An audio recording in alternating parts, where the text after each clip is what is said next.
చివరగా చెప్పండి, అసెంబ్లీ సమావేశాల్లో సాగునీటిపై శ్వేతపత్రం విడుదల చేయబోతుంది తెలంగాణ ప్రభుత్వం. ఎట్లా చూస్తారు మీరు? వెంకట్ గారు, first of all Revanth Reddy గారికి ఏ ప్రాజెక్ట్ ఎక్కడ ఉంది, ఏ గేట్ ఎక్కడ ఉంటుంది అనేది తెలియదు. రంగనాయక సాగర్ అనేది అసలు గజ్వేలకు సంబంధించిందే కదా, అదేదో కేసీఆర్ గారి వ్యవసాయ క్షేత్రం ఫామ్ హౌస్ పక్క పొంటి ఉందని చెప్పేసి మాట్లాడిండు. అవును, దాంతో ఆయన జ్ఞానం అర్థమైపోతుంది. అండ్ నెక్స్ట్ వచ్చేసి నేనేమంటున్నానంటే, నిజంగా కూడా అసలు ఆ ప్రాజెక్టులు ఎవరు ఆపరేట్ చేస్తారు, ఎలా ఆపరేట్ చేస్తారు, వాటికి సంబంధించినటువంటి విధి విధానాలు ఏంది, అసలు ఎన్ని టీఎంసీలు ఉన్నాయి అవి కూడా తెలియదు. మేము చర్చకు ఒకటే, వాళ్ళు ఇచ్చినటువంటి దొంగ హామీల చర్చ అసెంబ్లీలో రాకుండా ఉండడానికి, ఓ రోజు కాళేశ్వరం ప్రాజెక్టు మీద, ఓ రోజు కరెంటు మీద, ఓ రోజు నీటి వాటా మీద రోజు నోరేసుకొని రోడ్డు మీద పడటమే. మొన్న అన్నాడు, నా ప్రభుత్వాన్ని కూలగొడతా అంటే కోదండం వేసి తొండలు జోరిచ్చి రెడీగా ఉన్నారు ప్రజలు ఊకుంటారా అన్నారు. మరి ఆయన దులిపిన తొండలన్నీ ఎక్కడికైనా వస్తున్నాయింది? ఆయననే కదా చంద్రబాబు నాయుడు తోటి కలిసి తెలంగాణ ప్రభుత్వాన్ని కూలగొట్టడానికి కుట్ర చేసినాడు. మరి ఆయన షెడ్యూల్ లాగులన్నీ తొండలు దొరగొట్టిరైంది ఎవరన్నా? ఏమంటారంటే మాట్లాడే భాష, కనీసం అవగాహన లేనటువంటి విధానం నిజంగా చాలా దురదృష్టకరం అండి.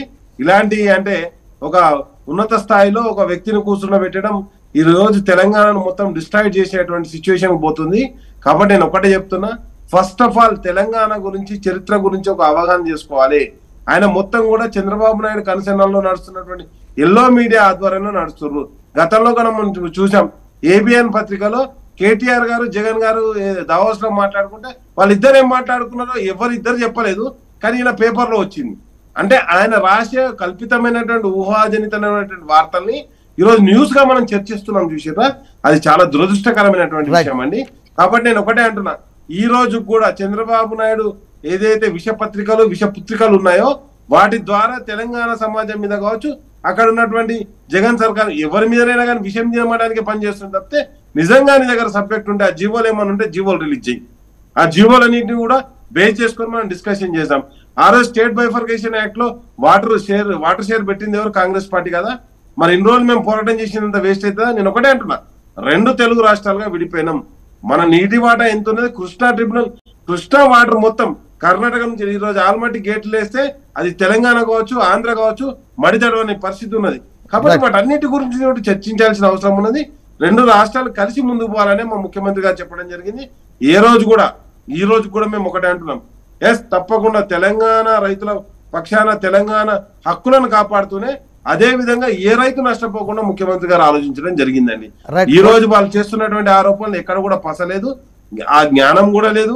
కాబట్టి నేను ఒకటే చెప్తున్నా, వాళ్ళు చేస్తున్నటువంటి ఆరోపణ, వాళ్ళు ఇచ్చినటువంటి హామీలు అమలు కాకుండా వాళ్ళ అబద్ధపు హామీలు కోటేశ్వరరావు గారు ఈ చర్చను ముందు తీసుకురావడం జరుగుతుంది. కోటేశ్వరరావు, నిన్న ప్రెస్ మీట్ అంతా కూడా మనం సీరియస్ గా పరిశీలిస్తే నాకు అర్థమైంది ఏంటంటే, కేసీఆర్ గారితో ఒక ఆన్సర్ రాబట్టాలి. రాష్ట్ర ముఖ్యమంత్రిగా రేవంత్ రెడ్డి పదవి బాధ్యతలు స్వీకరించిన అనంతరం ఎక్కడ కూడా కేసీఆర్ కామెంట్ చేయలేదు, కేసీఆర్ ఎక్కడ కూడా ప్రెస్కు రాలేదు వారి అనారోగ్య కారణాల దృష్ట్యా.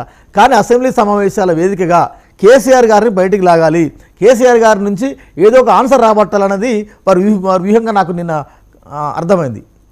ఒకటి వెంకట్ గారు, నేనేమంటున్నానంటే, కేసీఆర్ లాంటి మహానాయకుడిని ఆకాశం మీద ఉమ్మేసే పని రోజు చేస్తూనే ఉన్నాడు.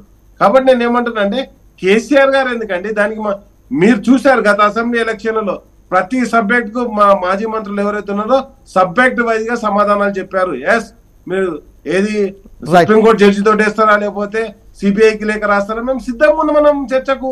మేమేమంటున్నాం, అది విద్యుత్ విషయంలో కావచ్చు, లేకపోతే స్టేట్ ఫైనాన్స్ విషయంలో కావచ్చు, అప్పుల విషయంలో కావచ్చు, లేకపోతే ఈరోజు నీటి విషయంలో కావచ్చు, ఏ అంశం అన్నా తీసుకో, మేము దాని నుంచి పారిపోతే కదా. అండ్ నెక్స్ట్ వచ్చేసి ఏ సబ్జెక్ట్ ఎవరెవరైతే డీల్ చేశారో విద్యుత్ అంశం వచ్చింది. విద్యుత్ అంశం